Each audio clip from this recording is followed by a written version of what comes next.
Good afternoon. My name is Matt Cohen.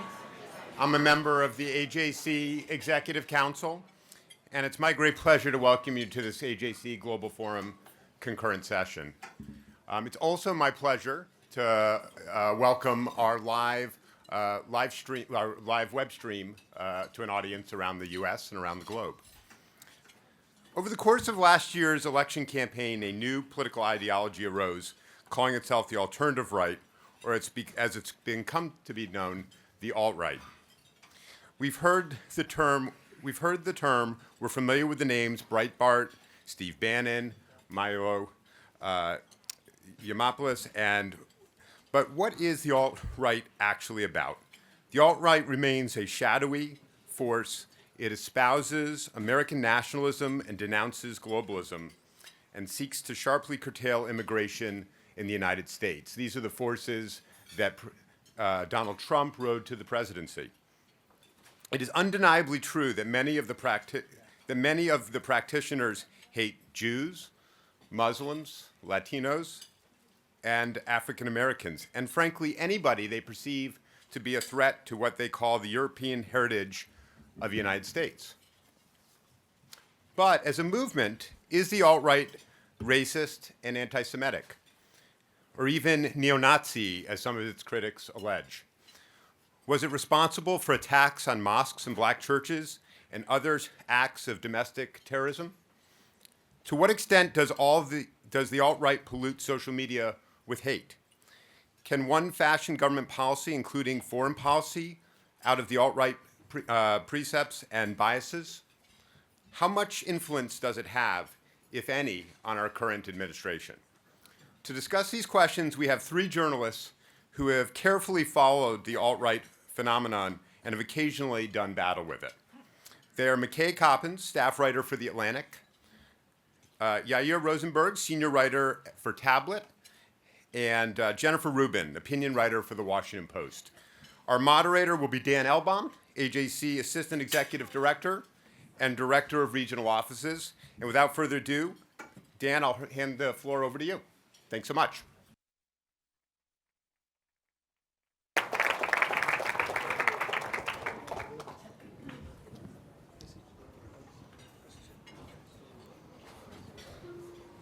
Go on in. Keep going. Thank you, Matt, and thank you all for joining us today. A couple quick notes before we start, actually three quick notes. Number one, AJC is a nonpartisan 501c3 organization that does not endorse any political parties. Number two, AJC is a nonpartisan 501c3 organization that does not endorse any political parties.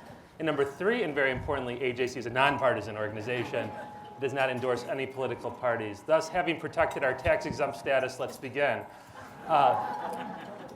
Jennifer, we heard a bit of a brief description of the alt-right, but for many of us, it wasn't on the Poli-Sci 150 exam, so it's hard to really understand where this movement is, and if you'll forgive the tired old Jewish expression, how is this movement different than all other right-wing movements that we've seen during our time? Well, first of all, thank you to the AJC for inviting us and for all of you for coming out. I am continually amazed that people have not had enough of the world and still want more, but it's good that you are here. Even the term alt-right, I think, is controversial because it is a name that, in some respects, has been used to domesticate, to tame what is essentially a white nationalist movement. And there have been white nationalists in American history, going back to the Klan, and in various incarnations ever since. So is this a different ideological group? I think the only difference that I see is that they've gotten much slicker, much more sophisticated, and they have reasonably articulate, intelligent people trying to craft some ideological justification for what is a white nationalist movement. McKay, would you agree? I mean, is it the difference between the alt-right and the neo-Nazis or the white supremacists simply marketing? Yes and no. I think that I agree with Jen that alt-right is a kind of squishy term that can mean a lot of different things. I think early on, the alt-right, a segment of the alt-right was composed of basically social media trolls, right? People who maybe weren't motivated that much by ideology, but were motivated by a desire to provoke, inflame, tweak liberals, cause debate and make people angry, and then kind of laugh at them on their various corners of the dark web.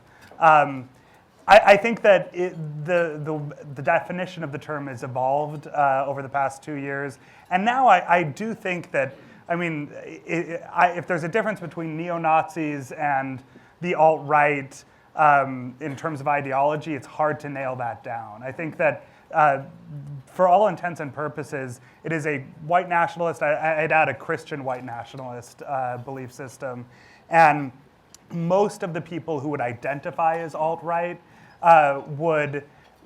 they may have a more, ironically, politically correct ways to describe their ideology than the Klan. But ultimately, they're not in that much disagreement about what they want this nation to become. So Yair, can you speak a little bit about anti-Semitism with the movement specifically? Obviously, all forms of bigotry are unacceptable, but I was wondering if you could specifically talk a little bit about some of the anti-Semitism. And I know you've all had your own experiences with members of this movement, and some borderline comical, some downright menacing within that. It'd be great if you talked a little bit about that too. Then anyone else can obviously chime in as well. Yeah, so maybe the reason that the alt-right is a panel here at the American Jewish Committee Global Forum is that... Could we make my mic louder? Is that possible? Thank you. I'll move it a little. I don't know if I have that ability so much. Here we go. How's this, everyone? This is a perennial hazard of speaking to large groups of Jews. Everyone's like, could you be louder? Someone in the back, always. And we apologize for the food in advance. Yeah. So the alt-right sort of exploded into the Jewish consciousness because they started seeing, is it even on? Take it off. This is so weird. Okay, it's all Why right. is We'll my figure this mic out, different guys. than We have a little McKay's time. mic? I'm just asking. The Jews, they always get the worst ones. It's the alt-right. They got you. Maybe just hold it like that. I'm going to hold it like this. How's this? Thank you. I appreciate your patience. So one of the reasons the alt-right is such a concern for the Jewish community is because during the election campaign, many Jewish journalists who were covering the campaign, and certainly Jewish commentators who might have been critical of Donald Trump's candidacy, got attacked by this group of social media trolls who call themselves, in some respects, the alt-right, and organize themselves around Donald Trump's campaign, with or without his sanction. And Do you want this? this is probably a better idea. You need to turn it on. Is it on? Yes. So, and it goes to McKay's point about the alt-right, some of these people being beholden to a particular ideology of, say, white nationalism, of Christian white nationalism, and therefore they have it in for Jews, and some of them just being internet provocateurs who want to make other people angry and uncomfortable, and sort of an antisocial, nihilistic behavior. And so some of these people will tweet anti-Semitic stuff, right, or Photoshop Jewish journalists into gas chambers or concentration camp photos, right, because they're actually anti-Semites, and they'll complain about Jewish control of the media and other stuff. But some of them are just doing it because they want to make Jewish journalists and liberals who are Jews uncomfortable and recede from public life and the social media space. And I see both of them. And I think it's important for Jews to recognize that not all of these people actually believe some of the anti-Semitic slurs that they'll, hurl with abandon on internet spaces. A lot of it becomes sort of a culture thing where mocking the Holocaust or pretending like Jews control the media is a great way to get a rise out of a Jewish journalist. And one of the best ways to counter that is not to play along, and not to actually get upset and not to get unsettled and realize these are a bunch of anonymous trolls who won't put their names on it because they know, and I have had conversations with people who troll me on social media, anonymous trolls, and they'll say and I'll ask them why don't you just do this under your own name if you actually believe these things about the Jews? And they're like, well, if I actually put my name on it, I would get fired from my job, right? And I'd be also ostracized from my social circles. And so as long as fascist lemming is with his unicorn avatar is still that, I would worry less. We're about to have an election in the United Kingdom on June 8th, in which there are a lot of supporters of the far left candidate, Jeremy Corbyn, who do some of this sort of stuff from a far left perspective, but they do it under their own names. and they put it on Facebook, and it's a lot. That to me is much more troubling, because when people will put their names to stuff like this, then there's somewhere in the culture a place where it's safe to talk that way.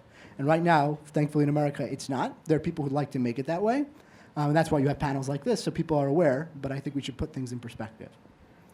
I think one of the reasons why this election was different than all other elections is that these people did not operate in a one-way conversation.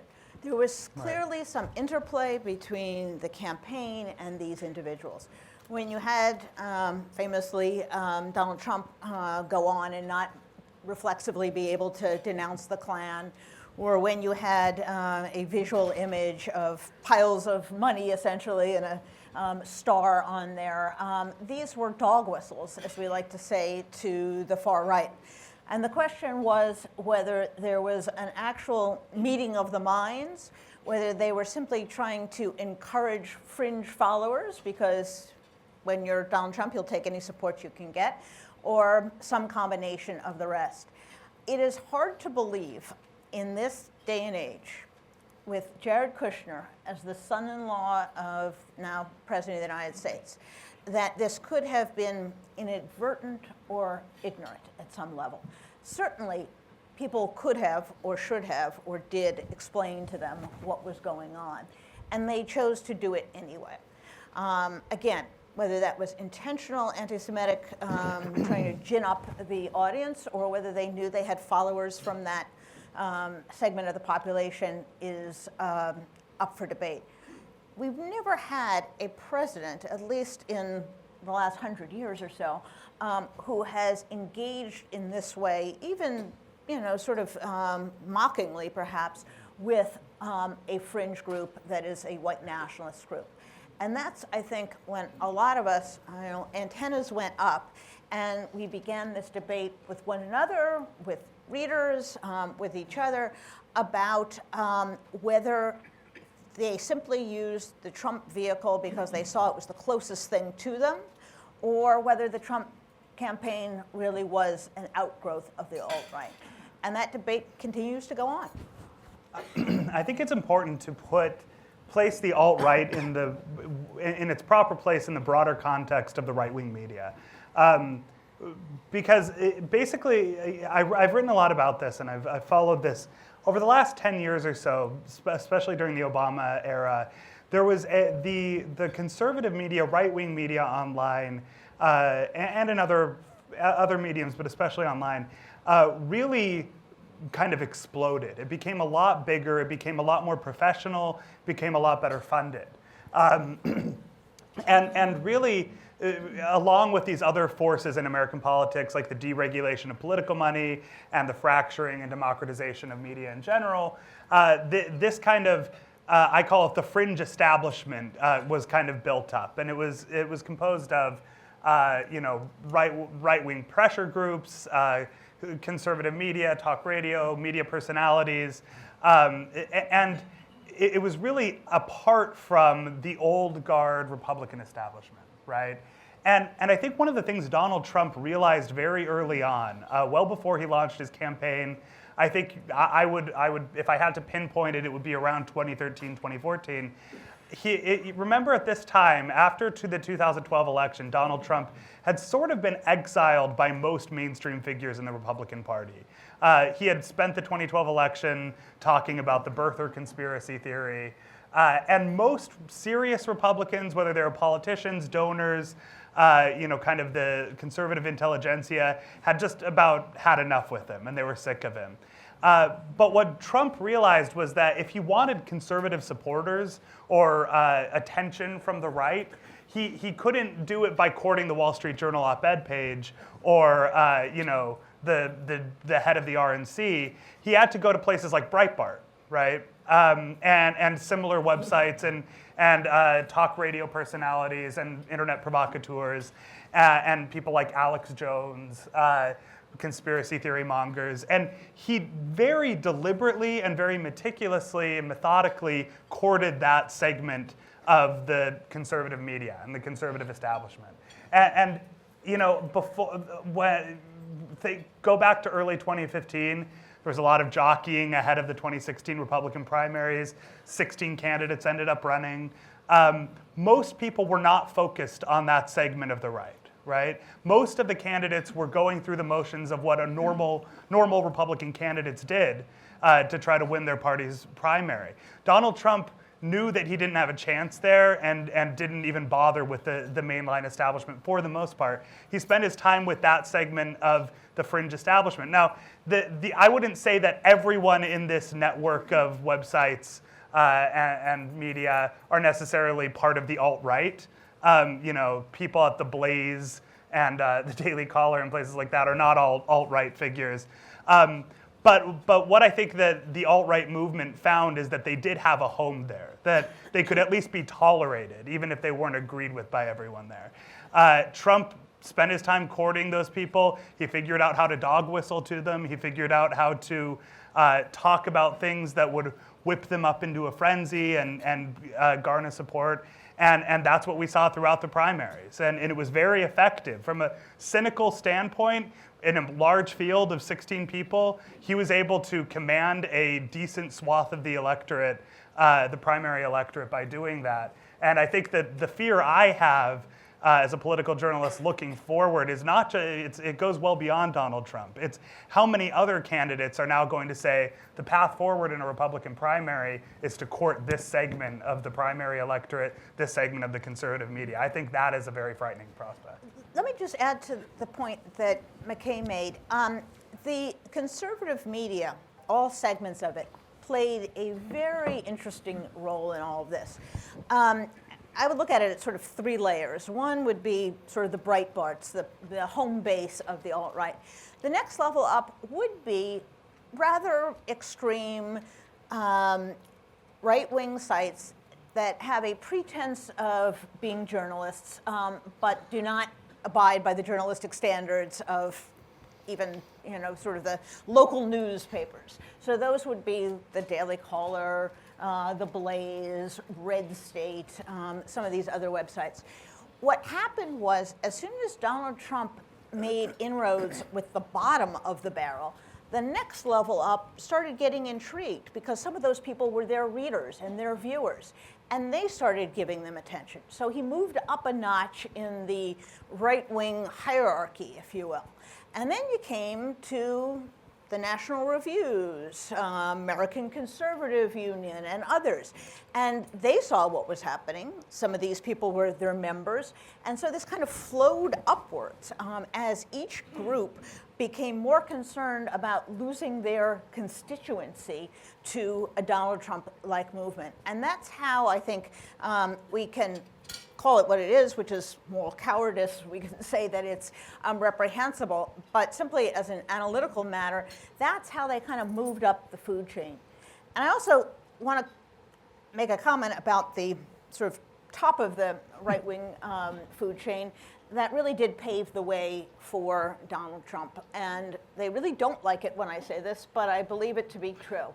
And that is, there was a natural progression between an obsession with immigration and many groups that flogged the anti-immigrant message, whether it be at Daily Caller, whether it be at National Review, supported by a lot of groups that were funded by some very strange individuals. FAIR, Numbers USA have very crackpotish founding fathers, that they plowed the way so that when Donald Trump came along and talked about the wall or talked in more vivid terms, these people, their antenna didn't go up. They said, oh yeah, he gets it. He's a little crude, he's a little rough, but this is the first guy who even gets what we're saying.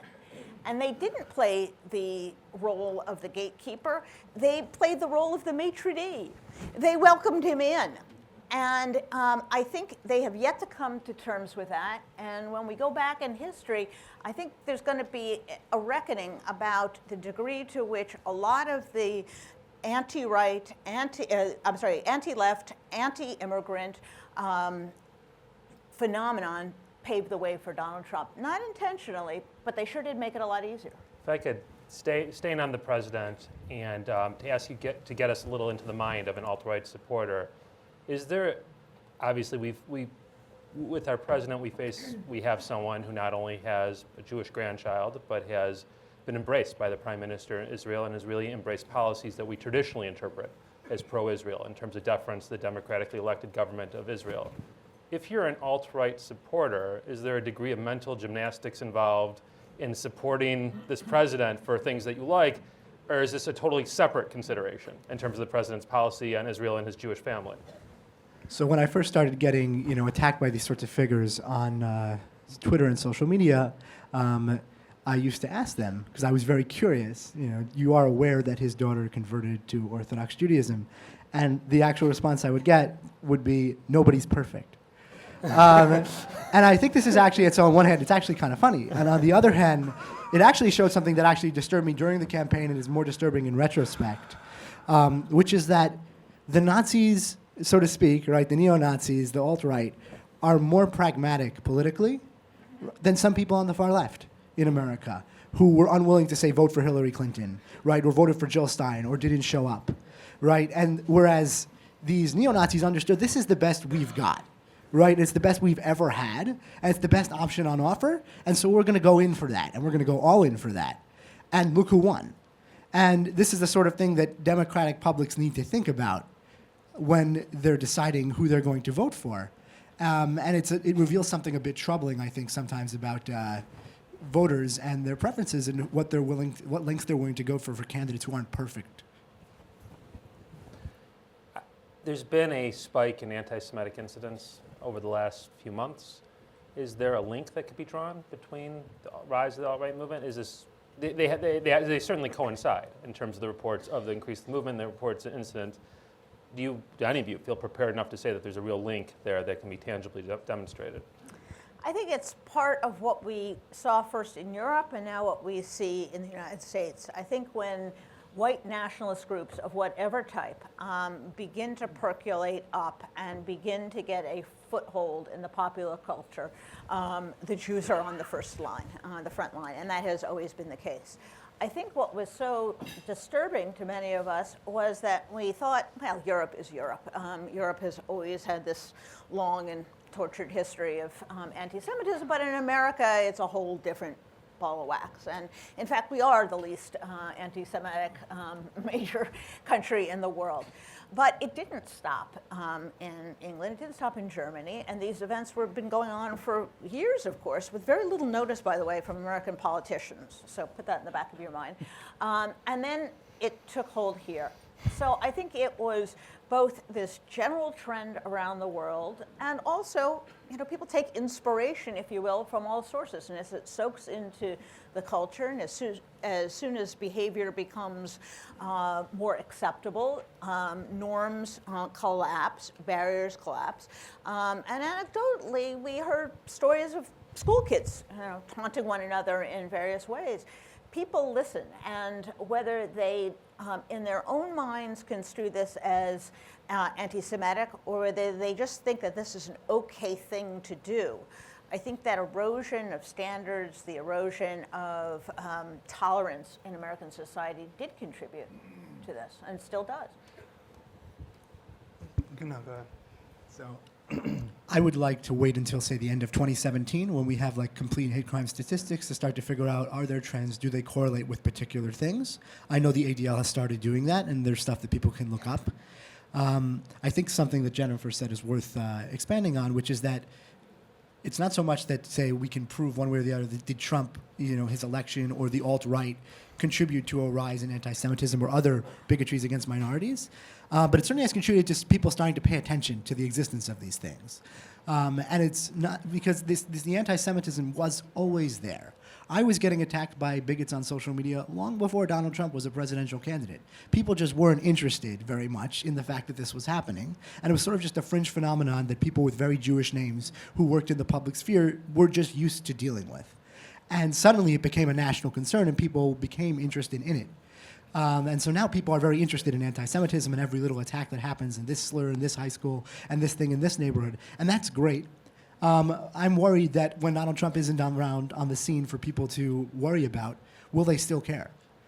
Because this stuff long predates Donald Trump. It will post-date Donald Trump. And if if we only care about particular bigotries, whether anti-Muslim or anti-Jewish, when it's politically expedient to do so, then do we really care? You know, a month or 2 months ago, we were talking mostly about the JCC threats that were occurring across the nation, and many groups, not AJC, but certainly many Jewish groups and many critics of the alt-right movement and critics of the president were very quick to put the blame there. And as it turns out, it does not appear to be that the blame was there. Did they misstep? Did they mischaracterize how this was there? Were these incidents obviously weren't fabricated, but what's your take on the reaction of these groups when these things happen? I think it's naturally understandable that when Jews experience some sort of attack, to assume that the anti-Semite, on odds, the odds are that the anti-Semite isn't Jewish, which isn't to say that there isn't such a thing as a Jewish anti-Semite. One of the fun facts of Jewish history is the largest mass burning of Talmud in public burning in Jewish history was in 1298, after a Jewish apostate to Christianity went to the Pope himself personally and denounced the Talmud as anti-Christian, which led to like 10 to 14,000 volumes of Talmud being burned in Paris. It's commemorated on Tisha B'Av in a prayer that's said. And that was because of a Jew. Right? So Jews excel at many things, including anti-Semitism. And so the fact that this caller was also an Israeli Jew shouldn't be amazingly shocking, but Jewish organizations can be forgiven for assuming that that was not going to be the case. Pinning it on Trump, I think, was overstepping, and not everyone did that. But some people immediately assumed, right, that this had to be because of Trump's election. And I understand people are discombobulated. They are thrown by this tremendous change of events around them, and they're worried by the rise of the alt-right. It's a natural thing to do, but it's very dangerous. And when you don't have the facts of a hate crime, and this is whether it's against Jews or anybody else, it always pays to wait. And this is my inner journalist speaking, right? It's tempting to tweet it. You'll get 500 retweets for the speculation, and you'll look like an idiot tomorrow, and you'll then decrease sensitivity to the real thing when it happens later.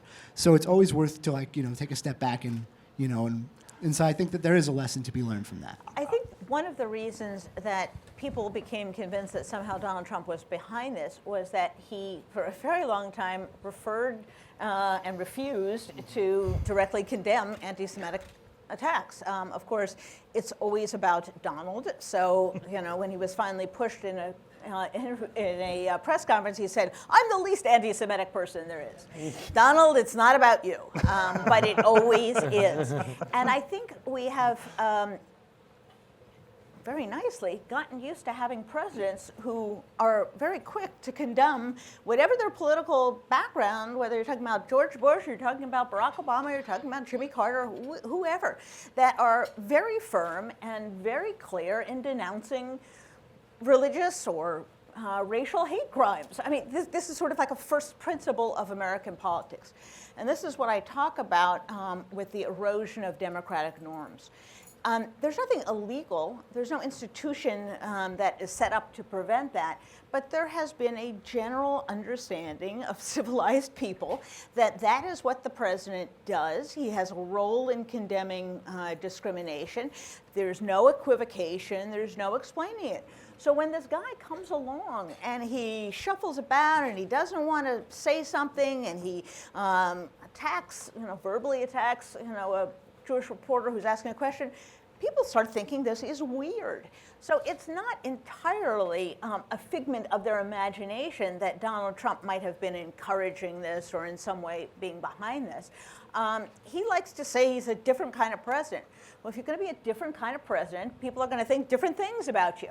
And I have no idea whether the administration learned a lesson from this or cares to learn a lesson or think this ultimately wasn't better for him. But that's in large part, I think, why sort of suspicion and concern focused on the president, because he didn't do the presidential thing. McKay, I think you were starting to say something. But. I was just going to say, to Yair's point, I think that one of the things that's important to understand, especially for those who have or are likely to come under attack at some point by alt-right people on social media, online, whatever, or in real life, is that what they want, one of the things they want is hysteria. They want to create hysteria. They want to create fear. They want to draw very strong reactions from the people they're targeting.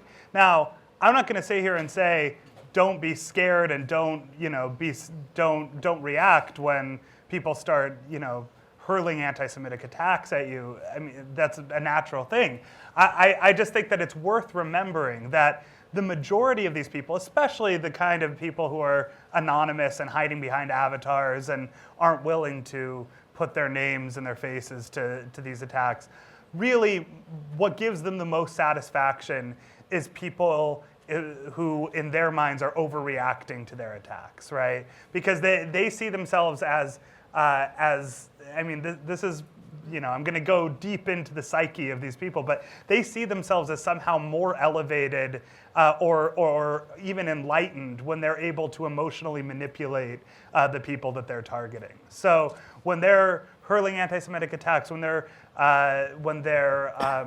photoshopping people into gas chambers, when they're doing these kind of outlandish, preposterously provocative, horrible things, what they want is to get a rise out of you.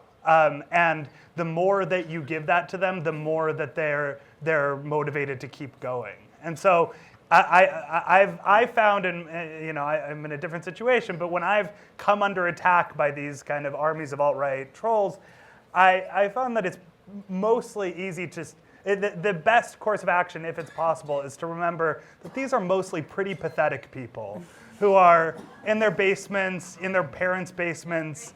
A lot of them are teenagers. A lot of them are probably virgins. They frankly just, this is their social life. This is the only thing going on in their lives that they get any kind of joy from, and that's sad and pathetic and tragic. And so just to remember that these people are ultimately very depressing figures on the fringes of America. You know, if you're in a position to ignore them, that mindset, I think, can help you to move on. Well, there is a time when Donald Trump is right, you know, broken clock is right twice a day, and he would call these people losers. Evil losers, right? Evil losers, there you go. Yeah. So one way you can respond to this sort of thing on social media is basically, you know, just to ignore, because they thrive on attention, and what you're doing is what they say, feeding the trolls, and that just makes them stronger. Something that I'm actually going to be talking about in the panel tomorrow, which I didn't want to sort of step on, but I think is valuable in this context, is these people are trying to get Jews angry, they're trying to get minorities angry, they're trying to provoke hysteria. And when you don't respond in kind and you just sort of mock them or turn the dynamic around on them, they don't know what to do and they often just go away.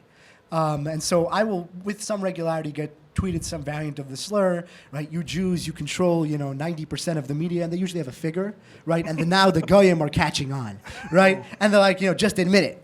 And then I will quote that tweet and respond and say, this is absolutely preposterous. At the last meeting, we confirmed that we control 96% of the media. And so if they actually believe it, I've just deepened their paranoid delusion. So that's a win. And if they didn't and they were just doing it to try to mess with me, well, I've just messed with them right back. And then I have significantly more of a following than they do, so what ends up happening is that gets shared a lot of times. People laugh at them. They start trolling them in addition. And then very often the anti-Semite will then delete the tweet because they don't want to deal with the same thing they were trying to do to me. And so, and I'll be talking about this with Rabia Chowdhury, who's a really remarkable woman who's part of AJC's Muslim Advisory Council, and she deals with this as a Muslim woman all the time as well. And we'll be talking about different techniques you can do. Sometimes it means to ignore. Sometimes you have to report certain things because they are very serious. And sometimes it means, refusing to take the bait and just turning it around and recognizing that the majority of people in any social media space are actually not crazy and not bigots. And if you just show them what's going on and you mock it, they'll laugh along with you, and these people will realize they're not welcome here, and that's a valuable thing.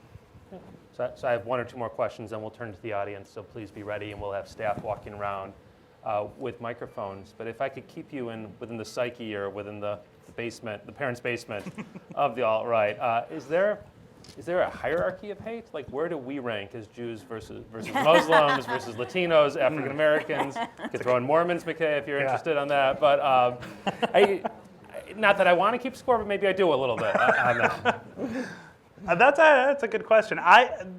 You guys can correct me if I'm wrong. I would say that that the most often it depends on what's happening in the news or in the world. I will say in the wake of the London terror attacks, Muslims probably rank at the top of the list. But these things change, right? These are very reactive people, and they're responding to whatever kind of story is bouncing around in their kind of strange corner of the internet, and that will often shape how they look at you. I myself am Mormon, and I have been frequently attacked by these people for being Mormon. I've learned a lot of new alt-right conspiracy theories over the last year about Mormons and Jews conspiring to That's take in the over next world. room, just so you know. Yeah. We will be on a panel together discussing Invitation the strategy. only. Yeah. No, but I would say that generally speaking, they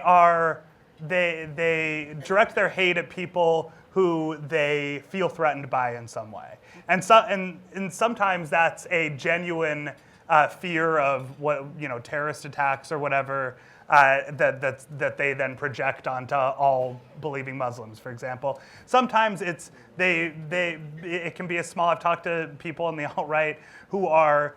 When you really drill down, they had their girlfriend stolen by someone who's Jewish, and that's where their hate comes from. Like this can be very personal or it can be global, but ultimately it comes down to fear and paranoia and who they feel threatened by, and I think that the hierarchy can shift depending on who you're talking to and what's going on. I will say that immigration plays a massive role in these people's thinking. And this is in part, I think, the responsibility of some of those conservatives higher up the food chain.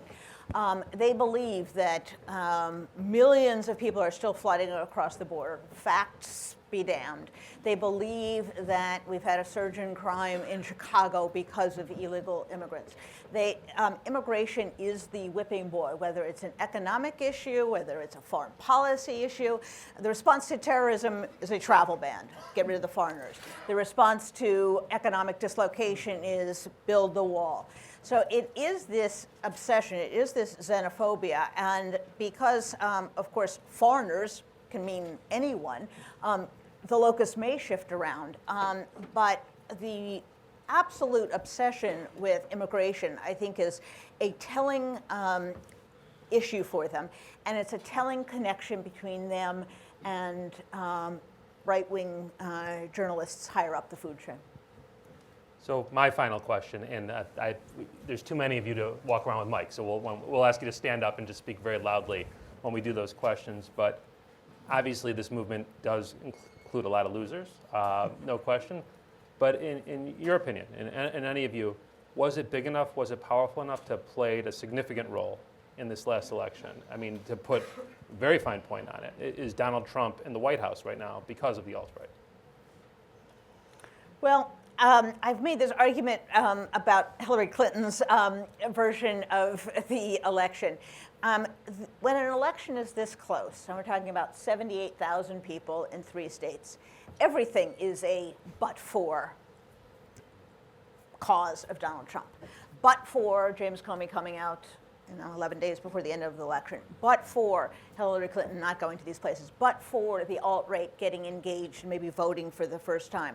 You can go on and on and on. And I think the lesson is in close elections, and even in non-close elections, these things matter a lot. And to all those people who sat on their couches because they didn't think it mattered or they didn't think Donald Trump was ever going to be elected, they should take a look at the alt-right, because those people did get out enthusiastically.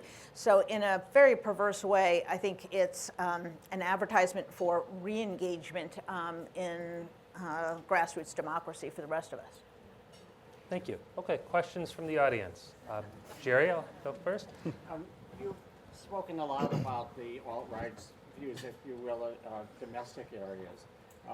Other than the fact that they obviously view the United States as a nation state and not a player in the international community and aren't too keen on foreigners, is there any consistency to the foreign policy positions of the alt-right?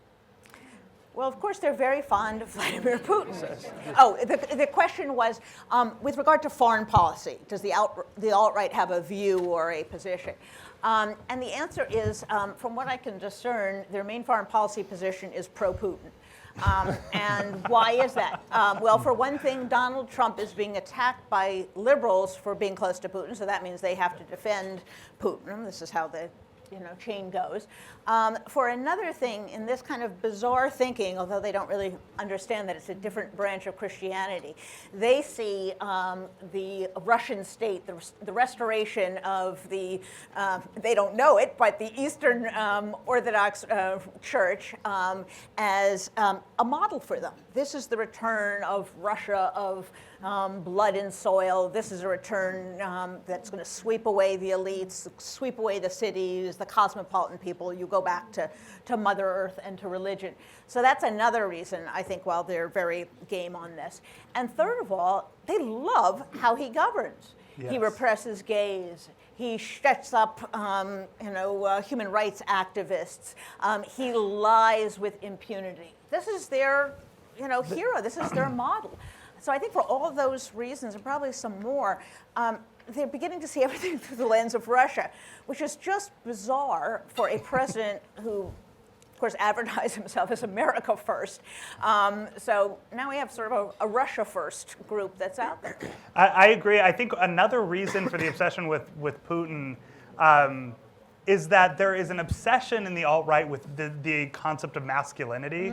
We haven't touched on this yet, but this is one of the pillars of alt-right thinking, is that the vast majority of American men, especially liberal American men, are what do they call? I mean, they call them cucks. They call them beta males. That there's a crisis of testosterone in America, essentially, and that the alt-right and Trump's alt-right supporters represent the resurgence and return of true alpha male testosterone masculinity, and that's an extremely important part of making America great again. So when they look at Putin and other strongmen leaders throughout the world, that the kind of people that Trump often praises, they see people who are governing with an iron fist, and that's actually a good thing. That's something to be emulated here in America by Donald Trump. So I think that's also part of to the extent that there is any kind of coherent foreign policy on the right or in the alt-right, I don't know if there is, but certainly strongman tactics are an important part of it. And I would also add that yes, isolationism is kind of one of the core tenets as well. Makes one reminisce longingly about when the right wing hated Russia somewhere. Yes, go ahead. Please stand up and say your name too. My name's Yair Nosenberg. Could you address the ways in which the alt-right uses, and I would say abuses, the concept of free speech? It's a great point. She asked, can you talk about the way that the alt-right uses and abuses the concept of free speech? This is one of the other things you'll hear all the time from the alt-right, and including the very successful alt-right media personalities, people like Milo Yiannopoulos, Breitbart, and other people, is that they'll say that at the core of their ideology is a radical defense of free speech. That the reason that they push boundaries, the reason they say racist and anti-Semitic things, is to kind of shake awake Americans who are becoming, Politically correct. yeah, too politically correct, watering down their speech, becoming kind of too. They're not protecting the concept of being able to say whatever you want whenever you want, which I would add has never actually been what free speech in America necessarily meant. But often when you push back against somebody who is saying these outlandish things on the alt-right, they'll say, this is a classic move by liberal America, by the left. You're the real fascists because you're trying to get rid of free speech in America by censoring us. I think that's self-evidently a preposterous argument, but that is what they say. You wanted to add something? Oh. No, I think that's something. Here, let's actually take three. So go ahead, and if I can ask everyone just to try to remember them, I'll try to take notes as well. Okay, so from your perspective, how do you think the message that the alt-right groups are spreading and that are are being conveyed in the media are affecting the youth of today and will affect how they speak and how they treat others, I guess. Great. I Question. can get two more. Steve? We've heard you talk about the trolls. Are there leaders that you see putting together a real movement that makes them powerful in the future? Okay. And Senator? Why did so many Republicans not admit before the elections that they were going to vote for Trump? As a state chairman, an elected Republicans, I was a state chairman of the Johnson Weld slate because we thought we had about 5 or 6 states which we could possibly push this to the Congress. We were absolutely wrong, but people lied, Republicans lied, about how they were going to vote if they really knew it, and we suspect that they did.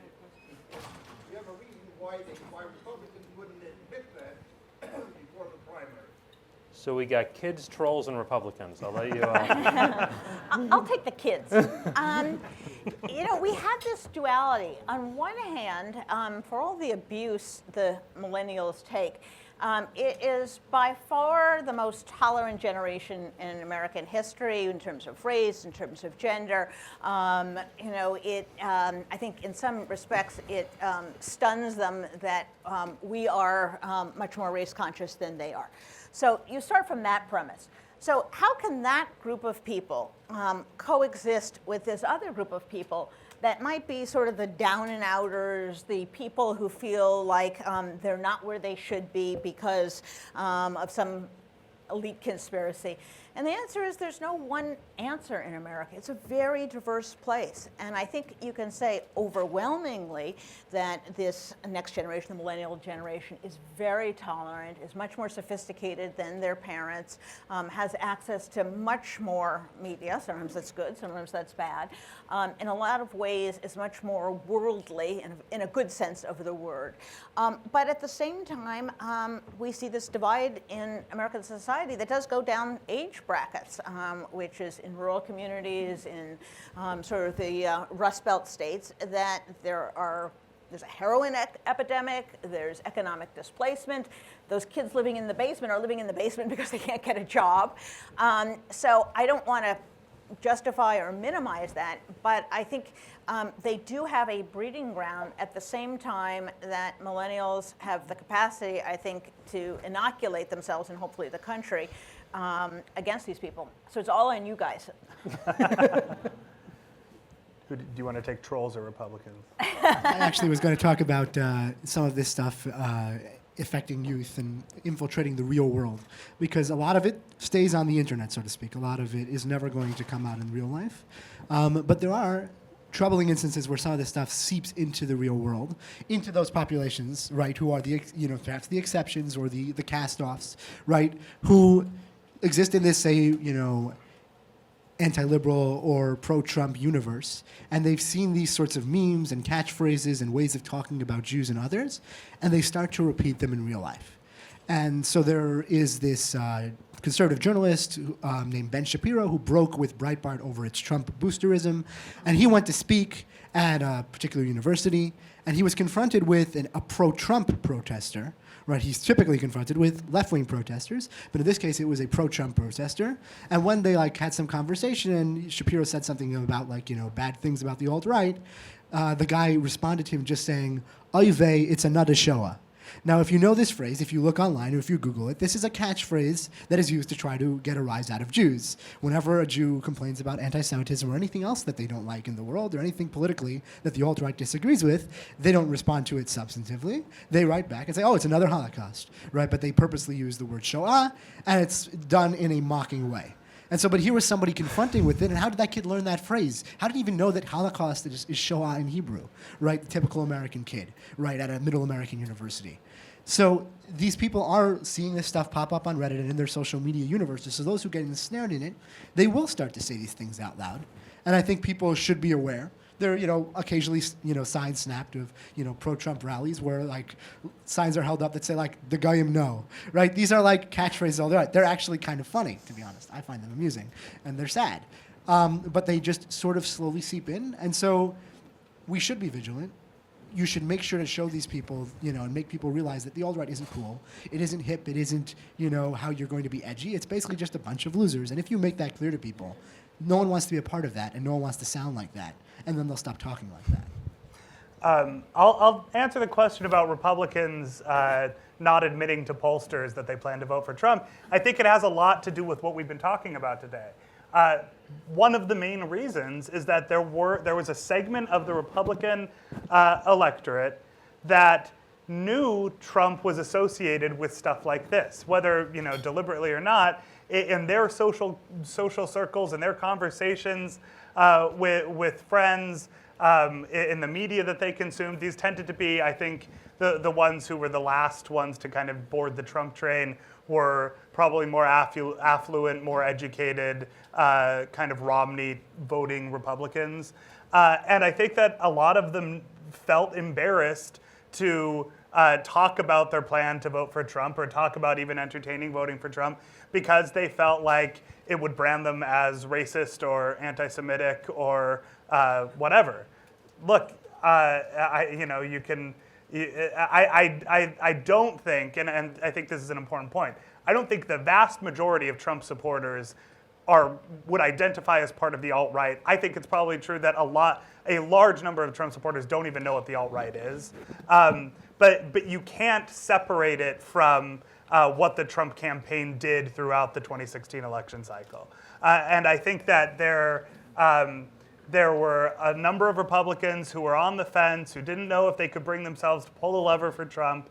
But at the end of the day, they told themselves, look, I'm not racist, I'm not misogynistic, I'm not anti-Semitic, but at the end of the day, I hate Hillary Clinton so much, or I think it's so important that we have a Republican Supreme Court nominee, or whatever other justification, that I'm willing to tolerate some of that and vote for Trump. And I think that that's what we saw in 2016, and I think that you now see a conversation going on the left in the Democratic Party about if it's even possible to win over those kind of affluent professional Romney voters, or if Donald Trump's election showed that they're basically unpersuadable. I think we could be seeing the beginning of a broad partisan realignment that may take a generation, where a certain portion of traditional Democratic voters just shift permanently into the Republican base, and a certain portion of Republican voters shift into the Democratic base.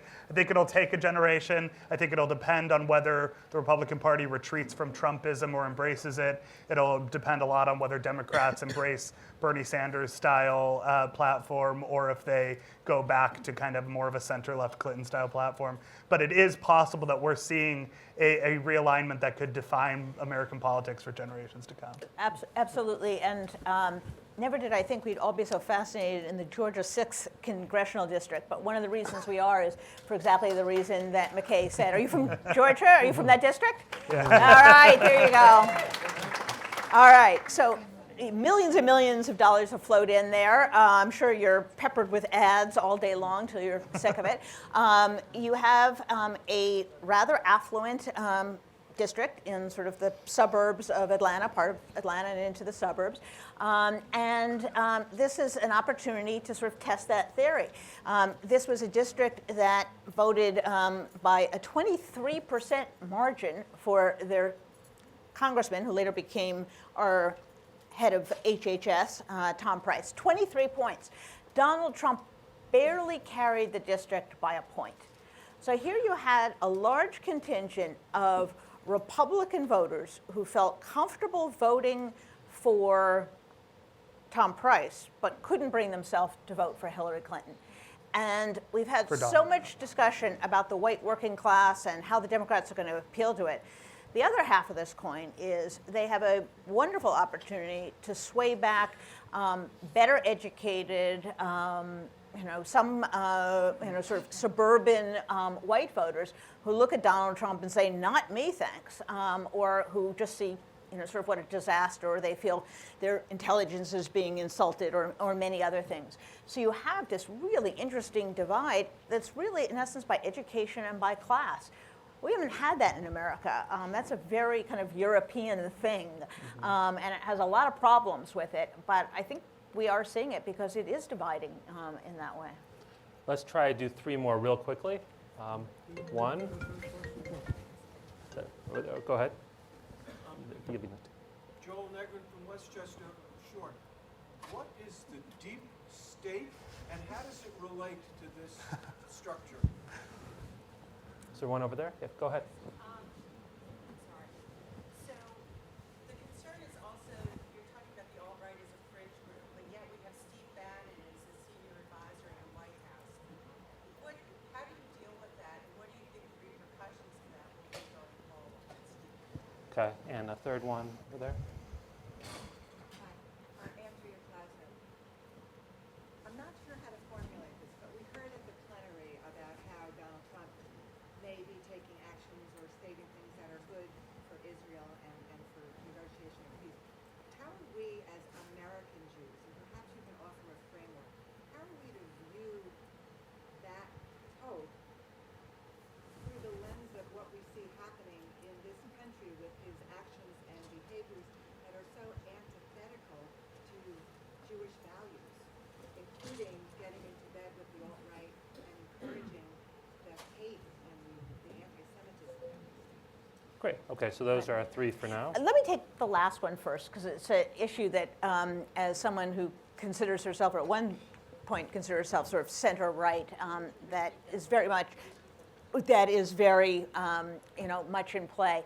I think to begin with, it's a misnomer and sort of an anti-Semitic thing, actually, that Jews, one. There's some request that just we repeat the question. Oh, So I'm sorry. The question I'm sorry. was, and I'm happy to do, is reconciling the Trump administration's support for Israel and the links to the alt-right and other troubling domestic policies, or policies that might trouble people on the domestic side. It's actually a misnomer and sort of a slur from anti-Semitic quarters that all Jews care about is Israel, that's the first issue they care about. It's never been the case. It's not the case now. And many supporters of Israel wish they would care more about Israel. But like any voters, Jews are no different. They vote for multiple reasons based upon multiple values and interests. And it's a little bit more complicated. In fact, when you look at Jewish voting patterns, they are much more moved by social justice issues than really anything else. And that does come from a religious background, that does come from the widespread understanding of Tikkun Olam, that does come from a universalist aspect. Again, our critics, our enemies would accuse us of always being only concerned about other Jews. In fact, the opposite is the case. So I think what we saw with Donald Trump is, he got very, very little of the Jewish vote for exactly that reason. First of all, they didn't perceive Hillary Clinton as identical to Barack Obama, so to the extent that they didn't like Barack Obama's policies towards Israel, they thought Hillary would be better. You can evaluate that either way. And secondly, they essentially said, it's not worth it. And I've made this argument to my conservative friends about the Supreme Court. It ain't worth it. You might have, this is the broken clock is right twice a day. It's not worth the rest of the day to be assaulted. And you're not going to have a strong Israel-U.S. relationship without a strong U.S. The basis for our connection for Israel is shared values, shared democratic traditions. And if we're going to behave like thugs and we're going to lose our moral standing, we'll be of very little help to Israel. And we will, those binds, those ties will unwind themselves.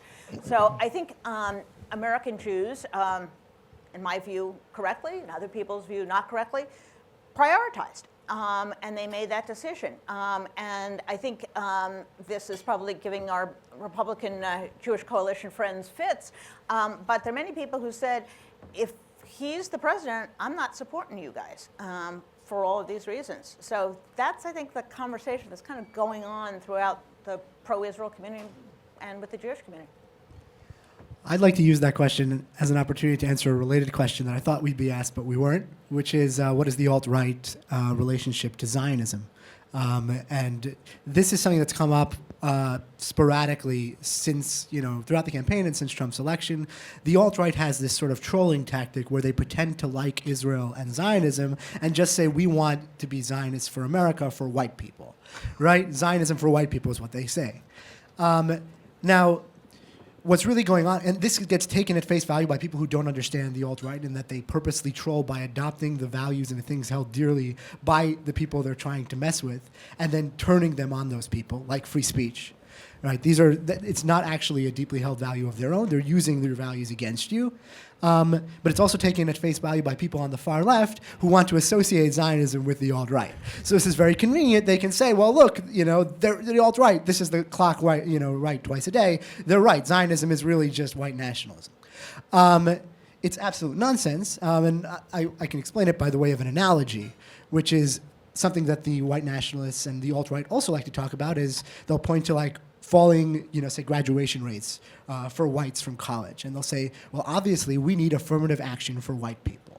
This is another thing they say. They once tweeted at a friend of mine who was a colleague of McKay's, Adam Serwer, who's an African-American Jew, and they said, we needed an NAACP, thinking that would be an NAACP for white people, but the CP is the colored people at the end, so an NAACP.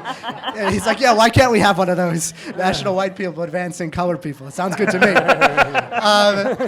But the idea there is, again, why can't we have affirmative action for white people? Now, if you ask then this alt-right person, so you're saying affirmative action, it's a good thing, and at some point in history, if not now, it was a good idea for African Americans, you just also want it for white people. And they're like, no, I hate black people, and I hate affirmative action. They're just using this concept of affirmative action to mess with people who actually believe in it by saying, well, then you should apply it to us. And the same thing is going on with Zionism, and what's going on? Why do we have affirmative action for African Americans? Because there's a historical legacy of oppression of a minority, and it was remedied through this particular mechanism. White people don't have that, therefore there isn't the need for affirmative action. Why is Israel there? Because there's this historical situation where Jews were oppressed and persecuted and murdered, and so we created a Jewish state right in their historic homeland as a solution to this problem. And when you take the idea out of the historical context, right, you can then troll people and say, we just want it for a majority culture that actually doesn't need it, doesn't have that historical history of oppression, and this was never designed as a solution for them. And basically appropriating the means of protecting people from their oppressors for their oppressors. And that's the whole entire dynamic. It's being done with affirmative action. It's being done with Zionism. And so whether you hear it from an alt-right person or you hear it from someone on the far left who finds this a convenient club to hit Israel with, it's not true, and people should be aware of that. There's a question about Bannon, I think. And the deep state. And the deep state. The two poles of the Trump administration. I'll take Bannon first. So Bannon, Steve Bannon, former chairman of Breitbart, famously referred to Breitbart as a platform, the platform for the alt-right, I believe is what he said. Certainly had no qualms about the alt-right. In fact, welcomed their members, welcomed that belief system, that whole attitude into Breitbart, and really helped to transform Breitbart as a website into a probably one of the most powerful forces online for alt-rightism. He's now a senior advisor to the president. He's in the White House. I do think that we've spoken a lot. I think I've used the word fringe several times today. We've talked a lot about the alt-right as a fringe movement. And I do think in terms of numbers, in terms of their actual size, it is still a fringe movement. I just don't believe that, I don't have polling to back this up, but I don't believe that any serious portion of the American electorate would agree with most of what the alt-right says. That said, Steve Bannon, one of the I think you could say alt-right leaders, or at least one of the leading alt-right enablers in America, is one of the most powerful people in the government right now. So, these things, fringe movements become mainstream not always by converting millions of people en masse all at once. Often what needs to happen first is that members of that fringe movement maneuver into powerful positions and then use their positions of power to advance that agenda. Now, you talk to Steve Bannon, he will not say that his agenda is an alt-right agenda. He'll say he's a nationalist, and he takes issue with people saying he's a white nationalist. He says he's just a nationalist in general, an economic nationalist. And a lot of the debates that we're going to have in American politics over the next several years and maybe longer are going to be about nationalism versus globalism. I think that's inevitable. But it still matters, I think, that Steve Bannon has such an important position in this White House, because it at least clears the path. It makes it legitimate. It makes it it adds a veneer of respectability to the group, that this kind of far right fringe group that he in a past life championed. So I think that does matter. To answer the deep state question, unless one of you wants to take that, the deep state is We're part of it. We can't talk about it. I'm sorry. Yes. Stays in the deep state. Well, yeah. No, the deep state is a term that Trump supporters will use to kind of refer to government bureaucrats, the intelligence community, basically people deep in the government who they say are out to destroy the Trump presidency. That they point to the leaks from the intelligence community, leaks from the FBI, from the CIA, every damaging mainstream media story that comes out about the Russia investigation. All of this is part of a deep state conspiracy to take Donald Trump down. This line of argument is not historic. Is not a historic anomaly. If you look throughout history, leaders like Donald Trump will often try to pit his populist movement and his followers against the deep state or whatever else, the government class. But look, I do think that there's a legitimate argument to be had, debate to be had about what role the intelligence community should play in partisan politics. And clearly there are people in the intelligence community who are motivated by a desire to torpedo Donald Trump. But there are also a lot of people acting in good faith who believe there's troubling information out there that needs to come out. I think to dismiss it all as a deep state conspiracy is preposterous. But It's very interesting. Here's a case in which Steve Bannon sort of gave away his hand. He talks about an attack on the administrative state. So he's probably referring to this whole thing. That's an attack on democratic institutions. The courts are part of the deep state. Well, gosh, yeah, they are. They are an integral part of our democracy. Civil servants who insist upon putting out truthful information as opposed to putting out nonsense information on their agency's website, they're part of the deep state. That's right. These people have taken an oath and are working for the United States of America and not for Donald Trump. Well, look at all these, conservatives in Congress who are slowing up, the train. First of all, there aren't that many slowing up the train. And secondly, again, there are institutions that are specifically designed to protect democracy when a strongman, when a demagogue comes along. So it should delight us, it shouldn't surprise us that those things sort of pop up when someone comes in to threaten not a policy position, but the institution itself. If someone's going to refer to the courts as so-called judges, we have a problem. So I think one of the fears that I had, which I am very happy to say I think I was wrong about, was that many of these institutions would collapse under Donald Trump, and they haven't. And Steve Bannon may hate it and call it the deep state, and I would call it democratic institutions reasserting themselves when we're provided with a lethal threat. I just want to note that Jen has had 2 applause lines today, and Yair had 0. Just keeping score. Thank you. I appreciate that. That was fishing for applause. I'm going to give you half credit on that. Okay, yeah, I'll take half a point. Okay, unfortunately, we are close to out of time, so I'm going to ask one final question with apologies to all the hands and ask you just to do a speed round. But if I were to ask you to look into your crystal ball and this was Global Forum 2021, will we still be talking about the alt-right? Yes, I think we will still be talking about a group of disaffected super nationalists.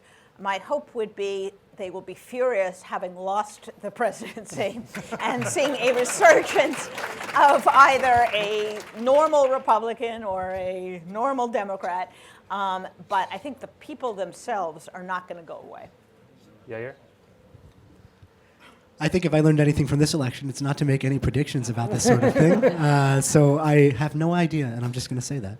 I also don't have any idea, but I'll give the pessimistic take, which is I think the fear, the concern is that we won't be talking about the alt-right because so much of their thinking has been embedded in a political party, and it's just something that is part of the mainstream political conversation. I hope that's not the case, but I'm not advocating for that certainly, but I think it is a distinct possibility that we need to be aware of. And on that note. So please join me in thanking. Yeah.